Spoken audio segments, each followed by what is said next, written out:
sums up what was going on in the 5 days when the coalition was really taking shape. And I think for those who feel very betrayed by the Lib Dems, particularly the students who are out en masse this week, as you say, this will probably not come as a huge surprise, but nevertheless will be pretty painful. It's been revealed that the Lib Dems and Nick Clegg plan to scrap his commitment to scrapping university tuition fees and not raising them more than 2 months before the general election.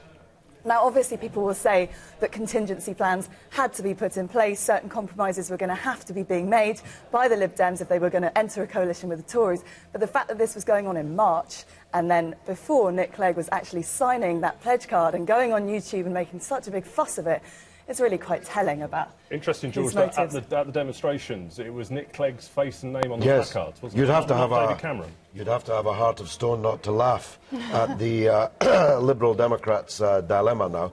Their support in the opinion polls is halved. They've got Scottish Parliament elections coming up in May. They're likely to be, I think, severely punished there. Might be a crisis for the coalition government after that. The argument the coalition would always fire back, though, is we haven't got any money. The country's on its knees. We need to cut some certain things. Yeah, and I'm sure that Nick Clegg said, well, we were committed to that before we knew about the real state of the nation's finances. But I don't think that holds at all. I mean, the fact that this reveals that he knew about this and he was planning on this in secret 2 months before he signed that really gives some insight into the kind of manipulator and the political operator that Nick Clegg is, which is why people feel so betrayed. Staying with fees and the protest on Wednesday, moving on to the Independent, George, student arrested, but there's more direct action being planned, isn't there? Yes, and I mean, we have to face the fact that if it had been a common or garden procession from A to B, we would certainly not be discussing student fees this morning.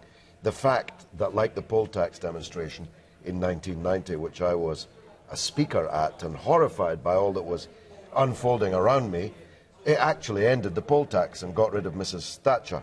This development this week and the subsequent direct action may very well actually destabilise the proposals to double or even triple university tuition fees. Because there was accusation that the protest had been hijacked by a group of professional paid protesters, anarchists, full-time anarchists, if you like. Well, I'm sure they weren't. Certainly the media do you condone what they did? No, of course not. And those, like the student who was arrested in Cambridge yesterday, who very nearly murdered someone, or perhaps more than one, because it was a huge fire extinguisher thrown from a very great height.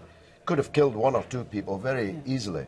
No, this was an act of madness for which the young man will probably go to prison and get a free university education in prison. The irony. Ironically. Do you think we're going to see more sort of sit-ins? I think so. I think it's going to be a long, hot winter, actually, because I think, as George Bush might put it, people have misunderestimated the sense amongst the British public that all this is very unfair.